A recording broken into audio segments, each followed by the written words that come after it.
नमस्कार दोस्तों, मैं सोनू सिंह। आप देख रहे हैं दिव्या कॉन्सेप्ट द विज़न। आज का मेरा टॉपिक यूपी पे बेस्ड है। यूपी में चुनाव होने वाले हैं फरवरी 2022 में, तो मैंने सोचा क्यों ना हम यूपी पे बात करें। तो यूपी में 2017 से पहले जो बाकी सरकारों का जो कार्यकाल था और 2017 के बाद जो योगी का कार्यकाल था, मैं उसके बारे में बात करूँगी। तो पहले मैं सोचती हूँ कि 2017 से पहले की जो पिछली सरकार का जो कार्यकाल है उस पर थोड़ी नज़र डालें। तो अगर मैं बात करूँ इंफ्रास्ट्रक्चर की बात, तो अखिलेश के शासनकाल में ये यूपी का जो इंफ्रास्ट्रक्चर था वो एक्सप्रेस हाईवे, अगर देखा जाए एक्सप्रेसवे जो था उस पर 302 किलोमीटर ही बना पाए थे, जो लखनऊ से आगरा जाने वाली थी। और मायावती की सरकार के समय अगर देखें तो 165 किलोमीटर ही उनके शासनकाल में निर्माण हुआ। और बाकी जो थोड़ी बहुत जो इंफ्रास्ट्रक्चर बिल्डिंग हुई वो थोड़ी बहुत ही प्रोग्रेस आपने देखा। लेकिन आप तो जानते ही हैं कि किसी भी राज्य का या स्टेट का अगर विकास करना है या कंट्री का विकास करना है तो उसमें बहुत सारी आयामों को ध्यान में रखा जाता है, जैसे राजनीतिक आयाम, सामाजिक आयाम, आर्थिक आयाम और ऐसे सांस्कृतिक आयाम भी हमारे किसी अपने देश के विकास के लिए ज़रूरी होता है। तो उसी तरीके से बाकी सरकारों में आर्थिक थोड़ी बहुत सुधार थी। उसके बावजूद ये अगर मैं आपको ये बताऊं कि ईज़ ऑफ डूइंग बिजनेस के तहत जो बाकी राज्यों का जो हम एक आर्थिक सेटअप देखते हैं, उसमें अगर देखें तो यूपी का जो रैंक था वो बीमारू स्टेट के रूप में गिना जाता था। तो आप सोच सकते हैं कि आर्थिक विकास बाकी सरकारों में कितना हुआ होगा। और यूपी का जो आर्थिक स्थिति थी, जो बेरोजगारी की स्थिति थी, वो 17.5 लगभग जो थी वो थी। तो अगर आर्थिक विकास हुआ था तो फिर बेरोजगारी का स्तर 70.5 तो नहीं होना चाहिए। और अगर आर्थिक विकास, इंफ्रास्ट्रक्चर डेवलप हुआ था तो फिर उसमें आप अगर यूपी का रैंक देखें ease of doing business India के अकॉर्डिंग, तो उसमें यूपी बीमारू स्टेट में आता था। तो आप बीमारू स्टेट को वही रैंक मिलता है जो सबसे लास्ट स्तर होता है। तो आप अंदाज़ा लगा सकते हैं कि बाकी सरकार, पूर्व की सरकार ने क्या विकास किया। और अगर मैं सामाजिक आयाम पे बात करूं तो महिला सुरक्षा को अगर देख ले तो आए दिन एसिड अटैक के बारे में हम सुना करते थे, रेप केसेस, जाति, लिंग, धर्म के आधार पे तो राजनीति सबने देखी। कभी कभी कहीं मुजफ्फरनगर दंगों के लिए आम आप देख सकते थे कि कहीं भी कोई भी घटना घट जाती थी। तो ये सारी आयामों को ध्यान में रखते हुए मैं बात करूँगी कि 2017 के बाद जो योगी जी जो आए तो क्या उन्होंने भी कुछ काम किया या फिर पेपर तक ही ये बातें रह गई कि पिछली सरकार का जो कार्यकाल था फिर उन्होंने उसी को दोहराया या फिर रियल में उन्होंने कुछ सुधार किया है। तो मैं इस पर चर्चा करूँगी आज आपसे। अमेरिका के राष्ट्रपति, पूर्व राष्ट्रपति जॉन एफ कैनेडी ने कहा था कि अगर किसी भी स्टेट का अगर विकास करना है तो वहाँ हाई स्पीड रोड की बहुत अहमियत होती है। तो ये चीज़ योगी जी ने भी, अगर आप योगी जी का कार्यकाल देखें इंफ्रास्ट्रक्चर डेवलपमेंट के मामले में, तो उनको एक्सप्रेस वे का उनको मैन कहा जाता है, एक्सप्रेस वे मैन कहा जाता है। तो अगर अब मैं उनके बारे में बताऊंगी उन्होंने क्या क्या किया। उन्होंने पूर्वांचल एक्सप्रेस बनाई, साथ में उनका ग्रीनफील्ड प्रोजेक्ट भी चल रहा है जो, और उसके बाद ऐसे कई प्रोजेक्ट जो उनके हाई स्पीड अगर देखें तो वो बन रही है। अभी टोटल उन्होंने, जब चुनाव होने वाला होगा फरवरी 2022 में, तब तक उनका 641 किलोमीटर उनका जो एक्सप्रेस वे है वो तैयार हो जाएगा। और अप्रैल में, जब चुनाव के बाद अप्रैल में 92 किलोमीटर वाला जो एक्सप्रेस वे वो भी आप आम जनता के यूज़ में तैयार हो जाएगी। तो आप सोच ले कि पिछले 5 सालों में योगी जी के कार्यकाल में सिर्फ इलेक्शन होने के समय से कुछ समय पहले जो आम जनता की यूज़ में आ जाएगी वो 641 किलोमीटर पर है। और अप्रैल में सिर्फ 2 महीने बाद अगर आप देखें तो 92, तो कुल मिला के अगर आप देखें तो 700 किलोमीटर से ज़्यादा एक्सप्रेस वे तो उन्होंने अपने बस 5 साल के कार्यकाल में दे दिया। यूपी का ऐसा कोई भी भाग उन्होंने ऐसा नहीं छोड़ा जो कि वो पिछड़ा रह सके, क्योंकि किसी भी स्टेट, उन्होंने इस बात को अच्छी तरह समझा कि अगर किसी स्टेट का विकास करना है तो वहाँ पे रोड, सबसे पहले रोड की कनेक्टिविटी बहुत ज़रूरी हो जाती है। जैसे बुंदेलखंड का इलाका अगर आप देख लें तो बुंदेलखंड के इलाके को भी दिल्ली से कनेक्ट करने की बात उन्होंने की है, उसके लिए भी उन्होंने कोई प्रोजेक्ट या जो प्रोजेक्ट उन्होंने शुरुआत कर दी है।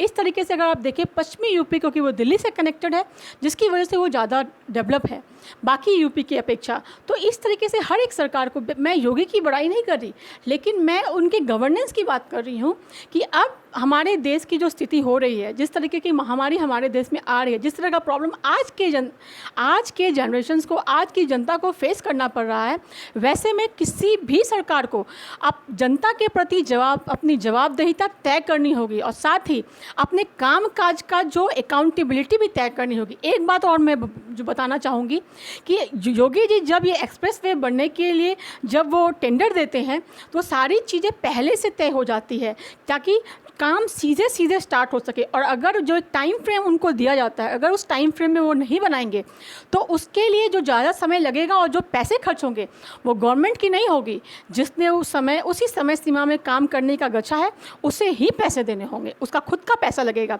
तो इसे अकाउंटेबिलिटी कहते हैं। तो कोई भी देश, कोई भी राज्य जब तक अकाउंटेबल नहीं होगा और वहाँ ट्रांसपेरेंसी नहीं होगी तब तक विकास आप कह ही नहीं सकते। और एक सबसे अच्छा कार्य जो मैं बात करना चाहूँगी, जो उसके देश के हर एक या इवन ये इंटरनेशनल लेवल पे इस पर बात होनी चाहिए कि क्राइम के प्रति उनका जीरो टॉलरेंस का रवैया।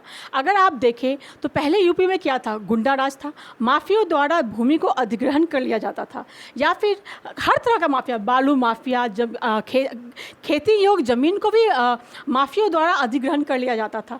तो इस तरह की चीज़ें उनके शासनकाल में तो ज़रूर रुकी।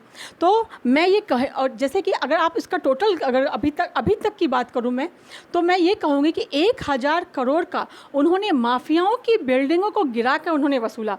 तो वो 1000 करोड़ कहाँ गए? वो 1000 करोड़ यूपी के विकास में आए। तो जब भी कोई सरकार अच्छा काम करे तो उसके बारे में हमें उनकी सराहना करनी चाहिए, ना कि फ्री बिजली, फ्री पानी का ये फ्री बीज बांटने से किसी भी राज्य का विकास नहीं हो सकता। अगर आप ये देखें कि अभी हाल में जो सरकार वहाँ यूपी में चुनाव होने वाले हैं तो सरकारों ने अपना फ्री बीज जो है वो बांटना शुरू कर दिया कि मैं आऊँगा तो मैं ये कहूँगा। मेरा यूपी की जनता से बस ये आग्रह है कि आप ये देखिए कि फ्री लेने के बाद क्या आप सुरक्षित हैं, क्या आपके राज्य का हर एक क्षेत्र क्या वो डेवलप कर रहा है।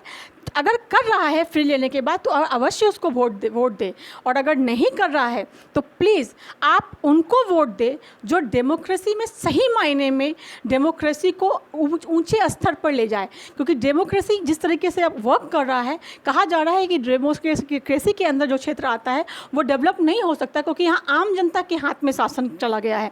आम जनता के हाथ में शासन जाना कभी भी वो कोई बीमारी नहीं हो सकती, वो हमें उसे पावर के रूप में इस्तेमाल करना है। वो सॉफ्ट पावर है जिसे हमें उसके सॉफ्ट पावर बनाने होंगे।